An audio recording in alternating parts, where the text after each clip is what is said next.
We've made some mistakes in our language learning journeys. Please learn from them.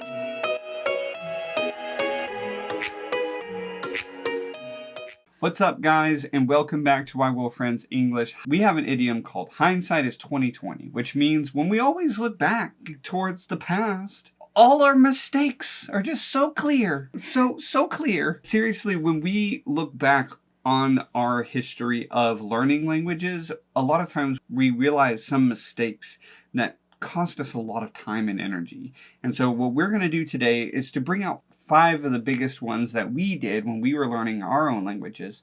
So hopefully you won't make those same mistakes. To make these easier for you, we're going to break them down into 5 tips, and then we're going to state what our mistake was. Tip number 1, speak to real people as soon as possible. For me personally, because I'm an introvert, because I had other things to do as a working adult, I did not get out and talk to real people fast enough or often enough, to be frank. Of course, I listened to them, but to actually talk to them, yeah, I understood, but getting my words out was always so much slower than my understanding. And that just really ruined a lot really fast. I should have been out speaking with people, trying to catch up and make sure my voice was going to match my understanding and my listening. There for a good while, I would hear and understand, and Josh would speak for me. It was kind of like a classic sibling thing that happens where the older sibling is able to communicate the thoughts more than the younger sibling, and so the younger sibling's speaking is a little bit more delayed, kind of, except that her listening was so much better than mine. And so when she would go out, she'd be around people. It's not like you weren't ever not around people. They didn't open up the kind of situation to kind of bring you in to kind of talk and use your language. Well, where we needed to be more aggressive in speaking and speaking up in order to get your words in. And my being an introvert, I did not just put myself out there because it was difficult to want to sound like a baby in a language. Like when you learn language, right, you become a language baby. You can't communicate as clearly, and people kind of treat you like it's your intelligence holding you back when it's really not. That's kind of how I felt. But I think I've always shocked people that, yeah, I can understand you perfectly fine. I just speaking in the moment at the time, especially early on, was very difficult. Now, eventually this did level out a little bit, but it's only after I actually got out and actually started speaking, I started walking around my own house speaking just in Mandarin and just working really hard to get it to where I was producing language, not just to myself, but in live interactions. I will say, mimicking movies, podcasts, and CDs, recordings of people that they've designed these recordings for language learners was not helpful because I was mimicking an accent and a region that was nowhere close to where we were actually at. So being able to say some of those phrases so clearly, I mean, the place where people actually spoke like that was more like, thousands of miles away from where we were actually living. So it wasn't worth it. So I would say that if you're an introvert like me, don't stick with just mimicking just perfect, pristine recordings. Get out and actually talk to people. The second tip for you is don't translate everything. I definitely did that. One of the first things that I did when I was starting to get a little bit more vocabulary and grammar under my belt, I took these children books, and they were not just like thin books, like 12 pages. They were like beefy 60-page children books, and I would translate all of it. And I still do this to some extent. I would go through and I'd mark down every single word that I didn't know. And I would get them, I would translate them. I had a book, I had flashcards just for that book.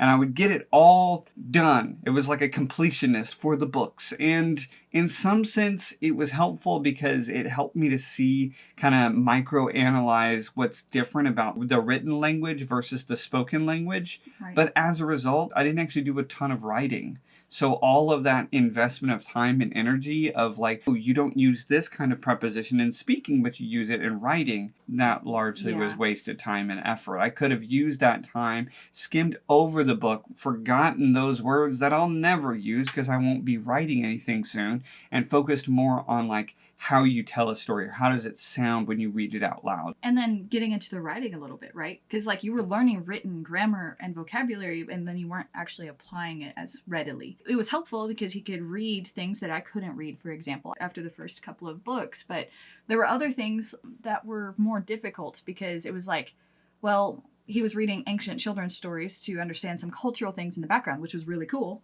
Lots of ties and idioms and stuff came from that, but at the same time, the flip side is he didn't take it far enough in writing to actually apply properly, have someone else look at it and say whether that was good or bad, or whether we don't actually use those words anymore, or we don't use that grammar anymore, or that was weird, Josh, don't do that. You know, having that feedback would have been really helpful. Tip number 3, and a lot of you I'm sure are guilty of this, do not mistake pattern recognition for language learning. I was particularly guilty of this because I could live abroad just fine. I was able to live in the country that we were in just fine. I could fill out things, I could order food, I could buy tickets, I could buy things online. I knew all kinds of stuff and how to get around. And I mistook it as actually recognizing words and actually knowing those words. The problem is I recognized them if they were in the same spot all the time. And if I had to follow the same series of steps all the time.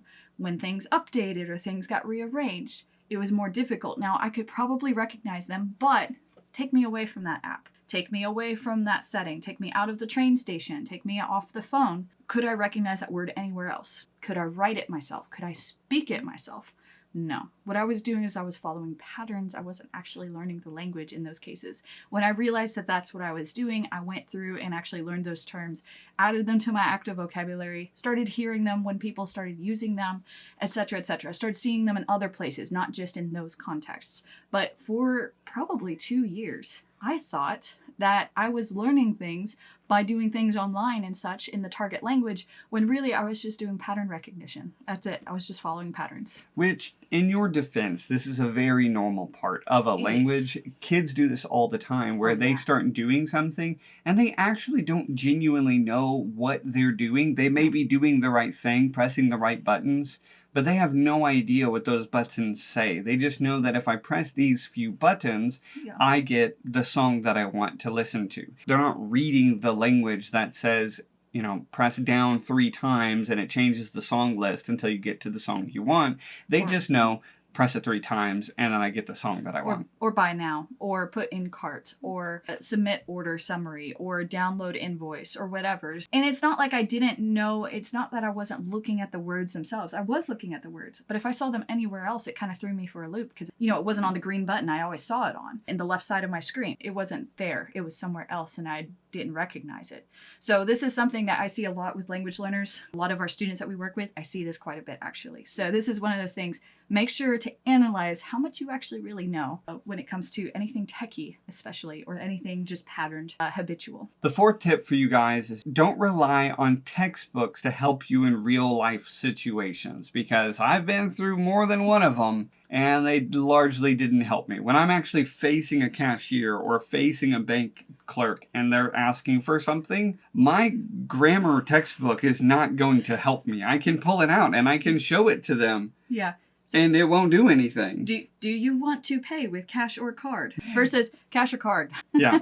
It was a totally different story when you're actually in those life circumstances where they're saying, hey, do you want to pay in installments or do you want to pay it in all in one lump sum? And trying to figure that out, I could turn to my grammar book and be like, this isn't in there. I don't know what to do. Or I'm talking to a delivery guy and he, I promise you, is not using advanced grammar whatsoever. Yet I still don't understand what he's saying. So this is a good example of why these textbooks that I've gone through several of them sometimes don't actually help when you actually hit real life. Now, I will say, in some sense, they help if you're going to go to academics, if you're going to go to tests, if you need to make sure that the sentence that you're about to write is proper for sure, then those textbooks can be helpful. But just know that they're a tool, not the actual language in a book. The 5th and final tip we have for you today is don't focus on attaining a native accent unless that lines up with your ultimate goal.